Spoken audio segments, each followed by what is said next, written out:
How much did I charge? Oh yeah, $10. You got change for a 20?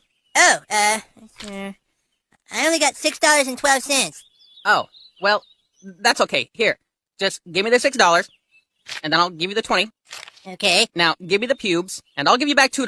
Right. Now, give me the 12 cents, and I'll give you the rest of your change back. And then give me the 20, and I'll give you the pubes. Sweet. Goddamn! Alright, now, I know I'm late, but hey, this happened yesterday, so I gotta go ahead and get started with this, because honestly, I thought Smackdown was good. The fact we had some NXT stars, but however, CJAX do not agree. So let's just hear what he has to say, and then we'll chime in. I'm going to be honest with you here. Let's take a second. Let's sit back and just think about this for a second. Number one, this is by far one of the worst episodes of SmackDown of all time. But on top of that, I do not care about this episode in the slightest. So not only is this review going to be shorter, but on top of that, I am not even going to actually sit here and get the screen grabs for the garbage that we saw tonight. This will be a lower edited video, but I'm just going to be ranting about the trash that we just saw. Dr. Libations opens up the show talking about nothing because he has nothing to offer. Cody Rhodes is one of the worst WWE champions of all time. If you don't agree with that at this point, you're either biased, delusional, or you have no idea what's going on. And it's as simple as that. This has been a disaster. Paul Heyman interrupts him just like he did last week. And guess what the moral of the story of this segment was? Paul Heyman telling Cody Rhodes that Randy's going to turn on you. And that's not a prediction, that's a prophecy. That's a prophecy. That's a prophecy. That's not a prediction, it's a spoiler. That's a prophecy. That's a prophecy. That's not a prediction. It's a spoiler. That's a prophecy. That's a prophecy. That's not a prediction. It's a spoiler. That's a prophecy. That's a prophecy. That's not a prediction. It's a spoiler. Spoiler. Spoiler. Spoiler. Spoiler. Spoiler. Spoiler. Spoiler. Spoiler. I have a spoiler alert. I have a prophecy that I brought up a year ago, and that was that this company was going to tank in viewership, it was going to tank in quality, and things were going to get tremendously worse than they were last year, and that WWE would eventually die under the ruling of triple fraud. And now look, let's talk about my prophecy. Let's talk about my prediction that I gave inside of last year. You get what I mean? This company is atrocious. This SmackDown is dead. It's lifeless, and nothing is happening. And you think I'm going to sit here and break down these segments? Nothing happened. What am I breaking down here? Codarius Rodington and Randall Orton came out to the ring and stood there like a bunch of jobbers and sat there as Paul Heyman told them, hey, well, you know, you're going to turn on each other.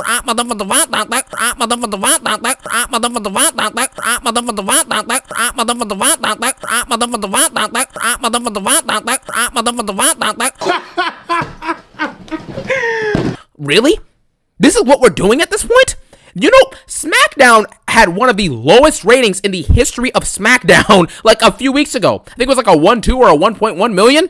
And then you also factor in that Raw on Netflix had 2.3 million viewers in a 7-day period. Because remember, Netflix takes a 7-day period of the show's viewership, okay? So from September, it was a September 22nd episode of Raw, I believe. Whatever one was last week, you know, the first week where Cody and Seth were talking about the Crown Jewel matchup, okay? That week's viewership in a 7-day period got 2.3 million, making it the lowest viewed Raw on Netflix of all time. Also, at the end of the video, we need to talk about this lower viewership for Dynamite for AEW, because I do think it's weird that they got this low amount of viewership when this usually be like over 5 or 6 or 7, you know what I mean? And this was the 6-year anniversary, so we definitely going to talk about this at the end, because I would like for y'all to share y'all thoughts down below. I know you guys are, some of y'all going to laugh, but I would rather for y'all to give some suggestions of why, you know, well, not why, but what do we need to do as AEW fans to inform Tony Khan this is what you need to improve. I would like for y'all to discuss that in the comment box. But let's continue with the video. But I did a poll and people voted yes, that it will increase next year. So, and however, it's still going to increase, you know, as the weeks goes by, but with everything coming up with the combine of Collision and Dynamite coming together, due to touring. We have to see what the viewership is going to go for that. But FYI, Dynamite and Collision will be collabing starting next week. So Title Tuesday, we will have a collab, but it's mainly just this, right? It's only if you pull up, right? But it will still air as on Saturday for Collision. But if you pull up, you will be watching both nights. So just know Collision will be pre-recorded. So just want to let y'all know. But let's continue with the video. And then at the end of the video, let's talk about AEW, okay? Let's continue. Hundreds of millions of subscribers on Netflix, and you can't pull more than 2.3 million. Bitch, a lot, man. Damn.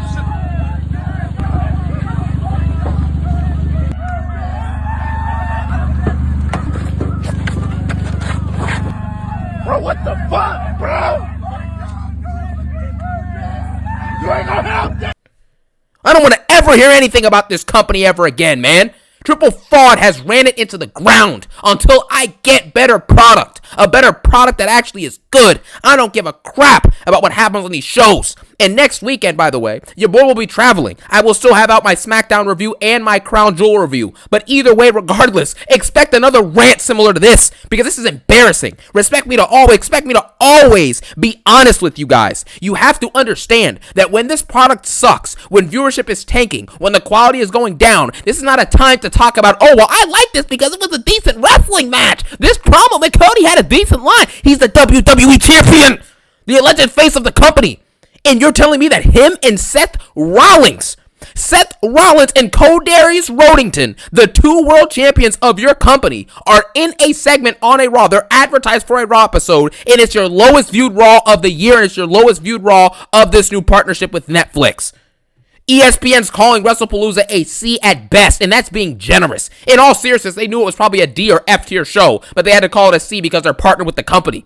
That is embarrassing. There's no other way around this anymore. Romano Reigns is the last superstar in wrestling. I'll say it now, and I'm going to make that a key part of every single video from now on out. You will hear me say that. Roman Reigns is the last superstar in professional wrestling. It's as simple as that. I like MJF, and MJF is a star, but he is not a Roman Reigns level star. He has that potential. If he was in WWE, he may have hit that level, but in AEW, you're not reaching that, man. Even though AEW's product overall this year has probably been better than WWE's, if we're being honest about it, either way you look at it, MJF cannot reach the levels of Roman Reigns' star status because, number one, he hasn't been around as long, he doesn't have as big as gravitas, and he hasn't done as longevity of greatness as Roman Reigns has. And so because of that, and him being in a much lower viewed company like AEW, honestly, the viewership's going to get close real soon. AEW is pulling 600,000, WWE is about to be pulling barely 1 million. You know what I'm saying? They already are on SmackDown. So it's only going to get worse. Well, I mean, I do think that MJF has an opportunity to bring star power to the company if he could do more movies. Like, he got a new movie coming out called Violent Night 2 with King Bash. King Bash been in this movie before, but MJF get to be in it. So, honestly, I hope he do more movies, but we need to get Toni Storm to do more movies as well. Even though she only did one, we need her to do one more. So, and do more. You know what I'm saying? So, Tony and MJF are the only ones that can bring star power if they do more movies. And I was thinking Swerve and Mercedes should do the same thing, but Swerve want to focus on his rap career, and Mercedes, the only thing she can do is, do what she want to do. You know what I mean? We saw her on a runway, so that's good. But let's see if we can get her to do some movies and some TV appearances and maybe do some award shows. You know what I mean? Like that can definitely bring more eyes to the product. So I think those are the only four that can actually do it, and hopefully that they can make that possible.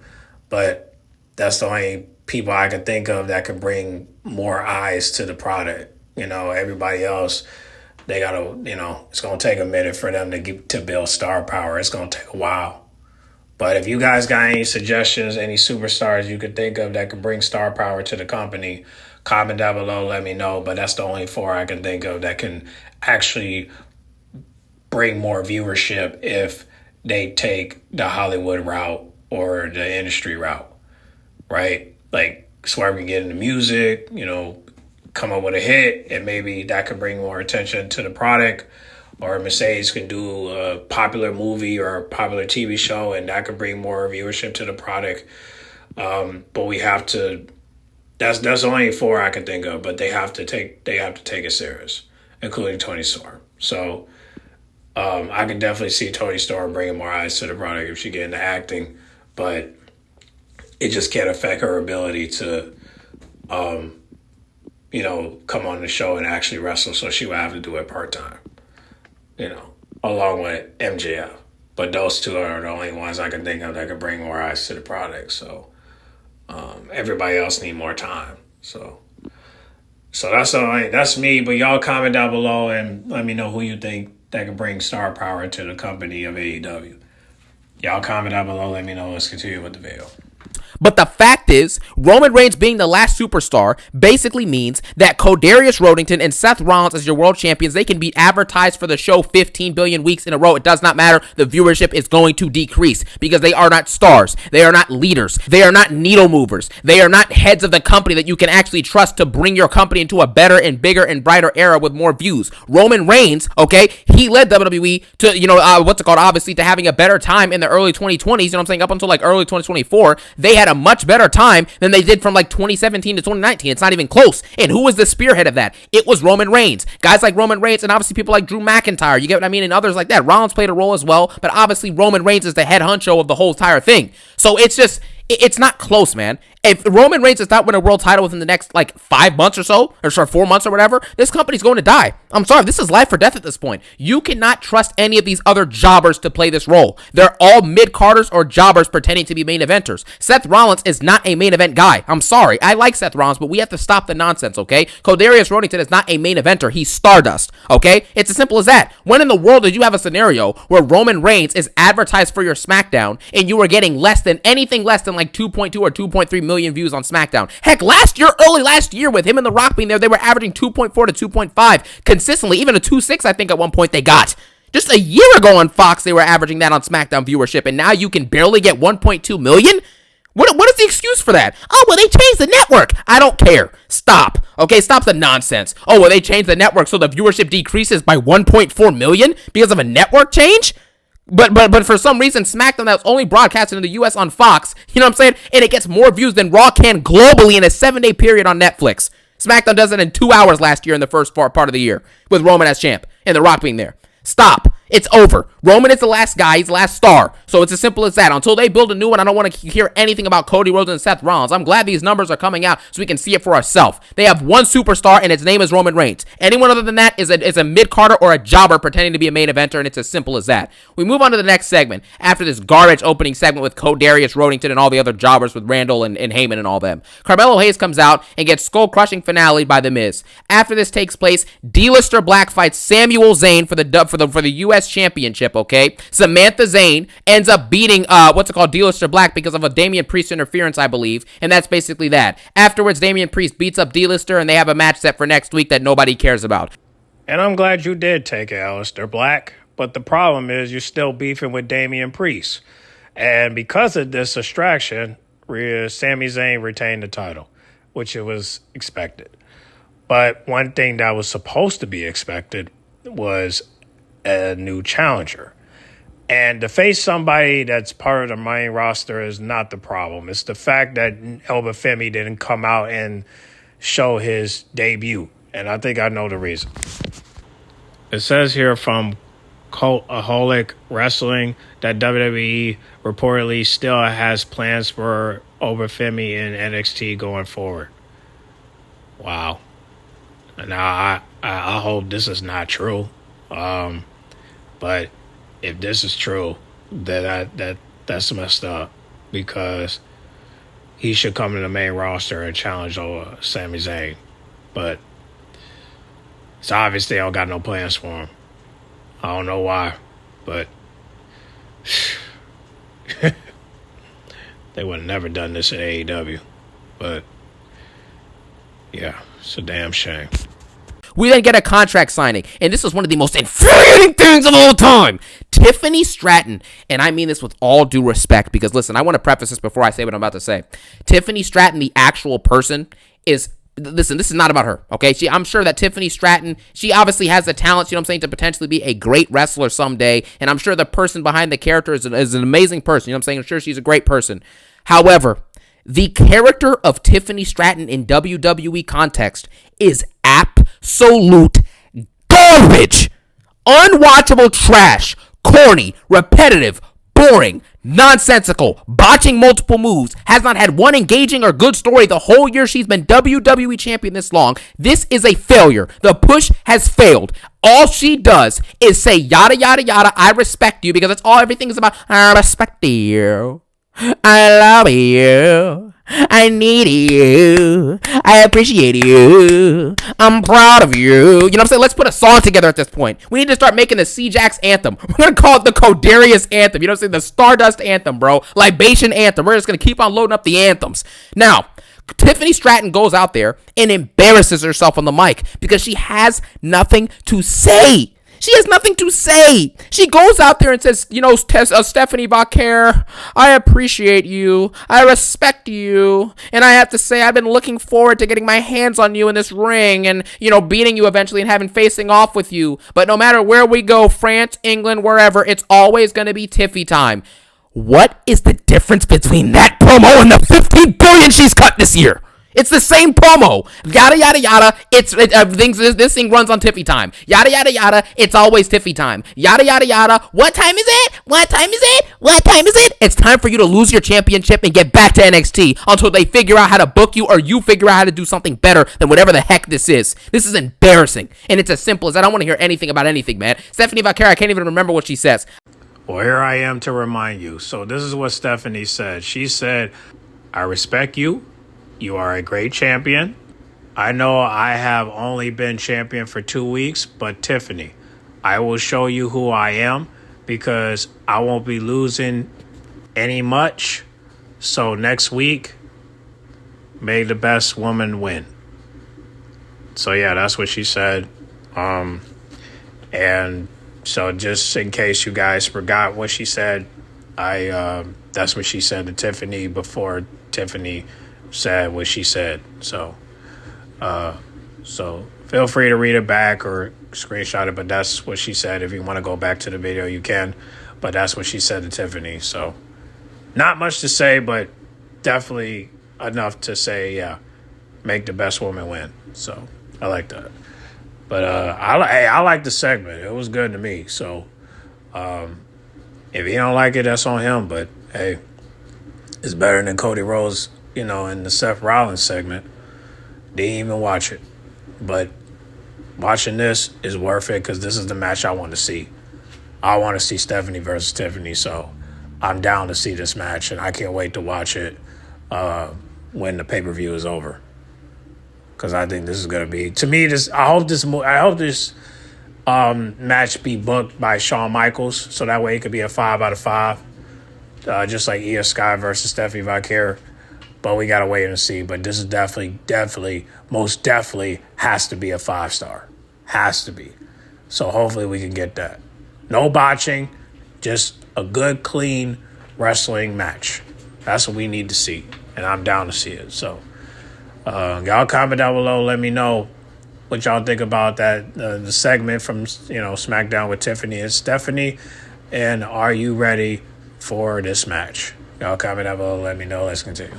I can't even remember because she has nothing to say. What did she say? She said she did say the words, I respect you, Tiffany. I don't care about respect. La Primera talking about some respect. I don't care about respect. We've heard enough about respect. And respect, and I love you. I care for you. I love you. I love you. What is this? Are you guys dating or are you wrestling? Are Cody and Seth Rollins friends and best buddies since high school? Yeah! Or are they going to fight for World Championship Gold or Crown Jewel Championship Gold? Are Stephanie and Tiffany Stratton just best friends since middle school? Yeah, guys! We've been together, man. We go back like car seats, bro. Tiffany and Stephanie, man, they just love each other. They care for each other. They respect each other. And now they're going to fight it out to see who the better woman is. Yeah! Really? This is done. Okay, it's done. We then get Julia and Kiana James come out talking about some. Kiana James, first of all, is a jobber, okay, and so is Julia at this point. They come out talking about some. I elevated Julia to be the top champion on Smackdown, and I can do the same thing for you. I can do the same thing for you. I can do the same thing for you.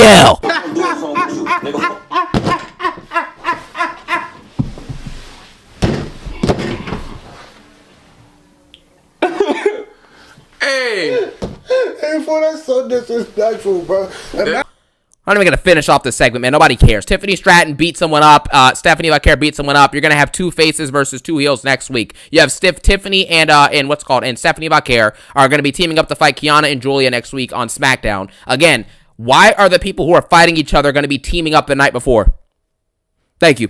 We then get a tag match. Javon Evans. I like Javon Evans. All we need to talk about here is the fact that Javon Evans is on the show. The more he gets utilized and featured on SmackDown, I think it's better. But at the end of the day, he's extremely entertaining and he's got great talent. And I think he's like 20 years old or 21. So he's got many years left, hopefully. You know what I mean? So he can only grow from here. So I like seeing more of him on the show, and I thought that was awesome.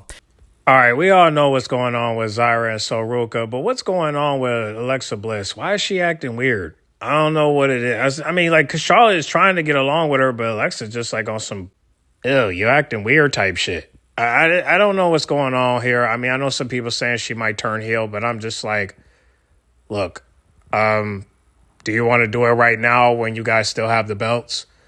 Because we're already predicting what's going to go down with Zyra and Soruka, but I still think that it might be a little twist with those two. But Alexa and Charlotte is kind of predictable. So y'all comment down below and let me know. Is this the end for Alexa and Charlotte? Or are we still predicting that it'll be the end for Soruka and Zyra? Y'all comment down below, let me know. We then get to the main event, which nobody cares about this, man. Nobody cares. Darius Rodington and Randall Orton fight against Brunson Reed and Braun Breaker. The bottom line is Rollins comes out at the end. Cody stands tall after hitting Rollins, I think, after the match is over. I'm assuming that Cody and Randy won. I didn't watch it, so I don't care. So that's that. Cody stands tall. Rollins is running away. He's trying to question, can I really beat Cody Rhodes? And that's it. This product sucks. This SmackDown gets a negative 15 out of 10. Now, it's actually, I'm going to give it a 0, right? Because it's not the worst SmackDown of all time, but it is one of the worst SmackDowns of all time. Not the worst, but one of the worst. So it gets a 0 out of 10. And quite frankly, I don't know what else to say about this. It absolutely was garbage. This is going to be, like I said, a more low-edited review. This is probably going to be what it's going to be next weekend as well, because I'm, going to be, on the road, you know what I'm saying? But at the end of the day, it is what it is. Thank you guys for watching. Let me know your thoughts on this absolute monstrosity of a company and product that we got tonight. And as always, I love you guys. I care for you guys. Thank you guys for watching. Have a phenomenal day. Peace out in one love. All right, let's talk. So, AEW, we had the 6-year anniversary, and unfortunately, the viewership was doing collision numbers, unfortunately. It's crazy because 2023, they were number 1 on Q3, but then 2024, they were 3, and 2025, they are 5. So it's crazy because 2023 was their year, and now in 2025, they're trying to catch up. I mean, at least the tickets are going good, right? Because 2023, they were up, and then 2024, they were down, and 2025, they're going right back up, so that's good. So, live events are doing good, but the viewership on cable is just not that bright. But shout out to Drainmaker. He broke down why the viewership went down. He pretty much said this.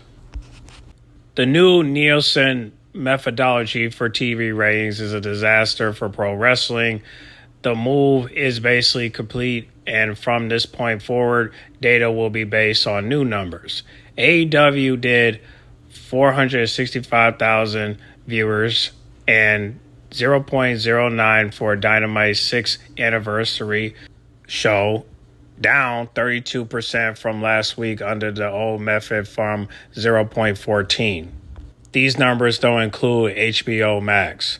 The Yankees and Red Sox game hurt it, but it's more of the change. NXT was also down to 41% from the prior Tuesday, from going from 0.17 to 0.10. Interesting. Well, let's see. Wait. NXT was also down to 41% from the prior Tuesday going from 0.17 to 0.10. Whoa. Shout out to Drain Maker, man. He always come through. But yeah, man, that's interesting. But how do I feel about this? Honestly, I always say they'll get back up. I know it for sure. They'll get back up. They just got to figure out what to do about, like where should they place this at. I mean, Wednesday's always going to be the night for Dynamite, but however, because of things that's going on this month, I guess it just all depends where it's placed, right? So we will go through the schedule one more time, but the viewership definitely needs some work, but I just think that they need a better marketing team. That's how I look at it.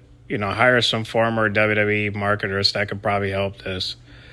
Because right now it's just in and out. You know what I'm saying? It's in and out. It's not the end or anything like that. It's just in and out. Wasn't a good day to do this 6-year anniversary. They should have done this next week, but doing it that day was just not the right day. But hopefully they can make it up next week. At least for the viewership's sake. But I do got some good news, though. Andrade has finally won his first championship after leaving WWE and become the Crash Heavyweight Champion after defeating DMT. So I don't know who DMT is, but however, congratulations to him. And also, I got some other news where Xavier Woods' contract is going to expire starting next week. So if he leaves TNA and go to AEW to join the Hurt Syndicate, rightfully so, because he need to do that. And now that MJF is no longer part of it, you might as well add a fourth member, and that fourth member is him. So I'm looking forward to that. Hopefully he'll work something out with Tony Khan. Regardless of what the rumor's been going around about him and his wife, I don't really want to talk about it. But I just hope that they work it out. That's the only thing I hope for. Because his wife used to, work there. But eventually she either got released or I think she quit. But other than that, I hope they work it out.